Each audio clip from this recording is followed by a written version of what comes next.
வடக்கு தெற்கு பரம்புவா என்றீரே. பூமியின் தூளை போல் உன் சந்ததி பெருகும் என்று வாக்குரைத்தீரே.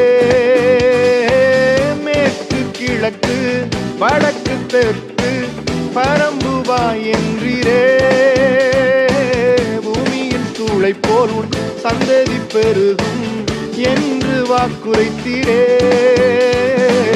சொன்னதை செய்யும் அளவும் என்னை கைவிடவே மாட்டீர். எனக்கு சொன்னதை செய்யும் அளவும் என்னை கைவிடவே மாட்டீர்.